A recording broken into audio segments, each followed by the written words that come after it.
কখনোই টিকে থাকতে পারবে না। জনরোষ তাদের বিদায় নিতেই হবে।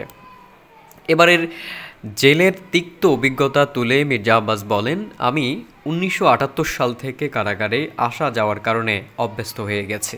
পাসপোর্ট আসে না তাদের হাতে। এখানে বলতে হয় পাসপোর্ট আর দুটি একই সূত্রে গাঁথা, সমার্থক শব্দের মতোই যেন। ভুক্তভোগী মাত্রই জানেন ব্যাপারটা কত কঠিন, কত কষ্টে পাসপোর্ট সংগ্রহ করতে হচ্ছে।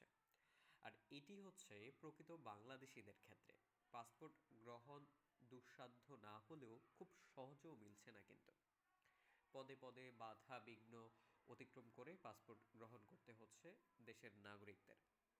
দালাল না ধরলে যথাসময়ে পাসপোর্ট পাওয়া যায় না। কর্মরত অফিসাররা ফিরে তাকান না, নানান অজুহাত দেখান, বিভিন্ন ধরনের কাগজ জমা দেওয়ার ফিরিস্তি দেন। আগেই বলেছি, পাসপোর্ট প্রাপ্তি হচ্ছে নাগরিক অধিকারগুলোর মধ্যে অন্যতম একটি অধিকার, যে অধিকার বাস্তবায়নে সরকার ইচ্ছে করলে জোরালো পদক্ষেপ গ্রহণ করতে পারেন।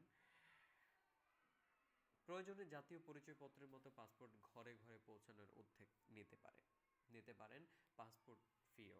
তবে সেটি যেন হয় সহনীয় মাত্রার ফি। বর্তমানে বিভিন্ন রকম খরচাদি মিলিয়ে একটি পাসপোর্ট গ্রহণ করতে প্রায় ১,৫০০ টাকার মতো পড়ে যায়। অবশ্যই এটি নর্মাল ডেলিভারির ক্ষেত্রে। আর যদি আরেকটু আর্জেন্ট প্রয়োজন পড়ে তাহলে তো কথাই নেই। এত সব ঝুঁকি ঝামেলা পোহানোর কারণে সর্বসাধারণ বিরক্ত হন, যেমন তেমনি ভরকেও যান ভরকেও যান। ফলে দেশের বাইরে যাওয়ার পরিকল্পনা বাদ দেন অনেকে।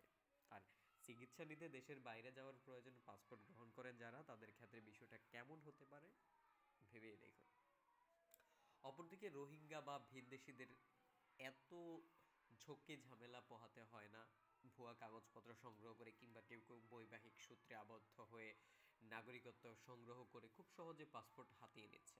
সেক্ষেত্রে বাড়তি কিছু খরচ করে লোভ ধরিয়ে দিচ্ছেন পাসপোর্ট প্রদানকারীদের, যা পরবর্তীতে দেশের সর্বসাধারণের উপর বর্তায়। এ বিষয়ে আমাদের আরো সজাগ হতে হবে। পাসপোর্ট গ্রহণের সহজীকরণের পদক্ষেপ নিতে হবে, যেমন তেমনি বিদেশি